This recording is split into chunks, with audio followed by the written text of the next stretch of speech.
Thank you for joining Wars of the Roses. And this is Cabalistic Literature and the Zohar by Manly P. Hall. An article taken from PRS Journal, Volume 31, Number 4, Spring 1972. Cabalistic Literature and the Zohar by Manly P. Hall. Every religion has gradually unfolded from within itself a mystical or metaphysical tradition suitable to the requirements of specialized scholars who are seeking the deeper meanings contained within scriptural writings. Jewish doctrines are no exception to this rule. In fact, rigid orthodoxy inspired an escape from literalism into the higher realms of philosophical speculation. It may be that Babylonian and Egyptian esotericism provided the elements necessary to inspire an elaborate structure of transcendentalism, which in due time found limited favor among Christian mystics. According to the oral tradition, Moses ascended Mount Sinai 3 times, remaining for 40 days in communion with Deity on each occasion. The first time, the law, the Torah, was revealed to him. The second time, the soul of the law, the Mishnah, was revealed. And on the last ascent, the spirit of the law, the Cabala, was bestowed by God. These correspond to the 3 compartments of the tabernacle in the wilderness and of Solomon's temple. The Torah is the outer court, the Mishnah is the sanctum, and the Cabala is the sanctum sanctorum, the innermost place where the spirit of deity hovers over the mercy seat of the Ark of the Covenant. Rabbi Maimonides likens the Torah to the garments of a man, the Mishnah to the flesh beneath the garments, and the Cabala to the spirit beneath the flesh. The entire concept, therefore, is based upon an ascending order of spiritual values which are to be experienced or understood through meditation and the practice of personal piety. Thus, it has been said that the letter of the law kills, but that the spirit of the law gives life. The earliest text relating to Cabalistic speculation is the Sefer Yetzirah, which is attributed to Rabbi Akiba, who wrote about AD 120. This is the book of the beginnings, or of the formations, and is substantially a commentary upon the opening chapters of Genesis. Several editions of this work are available in our library. One especially useful edition has a parallel Hebrew and English text with many explanatory notes, including a brief discussion of the Talmud, published by L.H. Frank and Company, New York, 1877. The translation of the Sefer Yetzirah by P. Davidson, which includes the 32 paths of wisdom and the 50 gates of intelligence, appeared in 1896 and is rather scarce. Knut Stenring also made a translation from the Hebrew, including the 32 paths of wisdom, a study of the Hebrew alphabet and tarot symbolism. This has an introduction by Arthur Edward Waite and was published by Ryder in London in 1923. These will meet the needs of scholarly readers, but for those who wish a somewhat deeper insight into Cabalistic concepts relating to the creation account found in Genesis, the Hebrew tongue restored by Fabre d'Olivet, New York, 1921, is strongly recommended. The great textbook of Cabalistic metaphysics is the Sefer HaZohar, or the Book of Splendors. This is a very mysterious work, said to have been written by Simeon ben Yochai, a probable disciple of Akiba. Rabbi Simeon was sentenced to death in AD 161 during the reign of the Roman Emperor Marcus Aurelius Antoninus. To escape this sentence, Simeon lived for 12 years in a cave where the prophet Elias appeared to him, revealing those secrets which were later set forth in the Zohar. Actually, it is now assumed by many that the Zohar was written by Moses de Leon about AD 1305, but there is no doubt that ancient oral traditions were included in the work. The first Latin translation of the Zohar is included in Cabala Denudata by Gnor von Rosenroth, Frankfurt, 1677. This is probably the rarest book in Cabalistic literature, and its commentaries seem to have been derived from earlier privately circulated manuscripts. We have in the library a handwritten scroll of the Cabala on vellum over 20 feet in length with numerous diagrams similar to those in von Rosenroth's volume. We found this manuscript in an obscure shop in London, and it is supposed to have originated in Poland. It dates back to the 17th century. The engraved title page of Cabala Denudata is reproduced herewith. For a long time, the Cabala unveiled by S.L. MacGregor Mathers, 1887, was the only work in English which translated sections of the Zohar, and these were derived from the Latin of von Rosenroth. In 1931, however, a complete English translation was made by Harry Sperling and Maurice Simon, and other translations have followed. title page of the Cabala Denudata by Nor von Rosenroth. Several works, unfortunately not in English, contain a variety of Cabalistic diagrams and emblems. Among these should be mentioned the Oedipus Egyptiacus, Rome 1652, by that indefatigable Jesuit scholar, Athanasius Kircher. The engravings in this work are especially fine, and there is a special section devoted to the Arabic Cabala. There are also two remarkable works by the English mystical physician Robert Fludd, remembered as one of the apologists for the Rosicrucian order. Fludd's books, Collectio Operum, 1617, and Philosophia Moisaica, 1638, include magnificent plates, but the Latin text is extremely tedious. At a comparatively early date, Cabalism formed a close association with transcendental magic. Schools of sorcery have always existed in the valley of the Euphrates, and mingling their streams with the lofty speculations of the Jewish scholars, they influenced the whole course of medieval Jewish mysticism. Some have assumed that the Cabala took on Neoplatonic or Gnostic beliefs and practices, but it is also possible that it was influenced by the Tantric schools of India.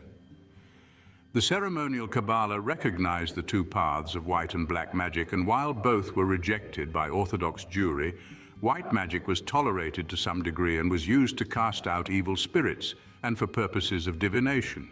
Books of magic circles and fantastic little grimoires were circulated among practitioners of such arts, and many of these works were condemned and publicly burned by the Inquisition. In the middle of the 19th century, the practical Cabala found a powerful and articulate exponent in the person of the French Abbé Alphonse Louis Constant, who published his works under the nom de plume of Eliphas Levi.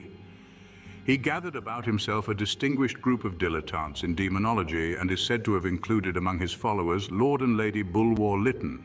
We are very happy to have an extensive collection of material relating to the Levi group and its more advanced members. We acquired it in London in 1934 at an auction of the library of Lionel Hauser, held in the celebrated gallery of Sotheby and Company. Included in this group is L'Evangile Cabalistique in 13 volumes. This manuscript, extending to 1,739 leaves, is in true autograph of Levi's disciple Baron Spedalieri. Our manuscript is probably unique and unpublished. Another curious work in two massive quarto volumes is entitled Prophetie ou Vision d'Ezekiel. This manuscript of 1,180 leaves is profusely illustrated with pen and ink drawings and diagrams. The original description of the Eliphas Levi manuscript was probably compiled by Lionel Hauser and is in the rather florid style of an enthusiastic Frenchman. It reads as follows: The Cabalistic Gospel by Eliphas Levi and one of his disciples, the Baron of Spedalieni. 13 volumes of different formats with magic and Cabalistic figures, very beautifully executed, 361. Cabalistic commentaries on the Book of Ezekiel, copy of a manuscript by Eliphas Levi. This immense work is absolutely unedited and includes the one interpretation of Ezekiel, catalogued elsewhere, the true secret doctrine of Eliphas Levi, called by his disciples the Master of Wisdom. It is preceded by a preamble to the science of the eternal wisdom, in which the authors visibly claim to belong to the small number of the elect or Kabbalists, which they say has been propagated in the world without interruption from the first day of creation up to the present time. These 13 volumes in manuscript and not meant for publication constitute then the Holy of Holies, closed to the profane. It is a fact that the Cabalistic gospel gives the complete and exact measure of the science of the secular Hierophant. This colossal collection is filled with all that he knew or believed he knew. The sum of his knowledge is obviously considerable, but the part of intuition and divination is still more superior to the acquired knowledge. In the superb flights of his bold spirit, the Grand Magus also raises himself as close as possible to absolute truth. His system, always the same, is based upon the mystique of the 22 letters of the Hebrew alphabet, compared to the 22 major arcanes of the tarot. Eliphas Levi drew from these combinations surprising effects, imposing and sometimes marvelous. He also refers often to the true clavicles of Solomon, which remain unpublished and of which unnamed Rosicrucians have the secret. Founded upon these never unveiled occult canons, the Cabalistic gospel is the largest and most beautiful monument of esoteric interpretation of all that which has been written to this day. It is a completely new world revealed in the midst of strange prophetic illuminations. There are several other works of equal interest transcribed by Spedalieri and Nowakawihi, intimates in Levi's circle of friends. Published works by Levi in French were translated into English by Arthur Edward Waite.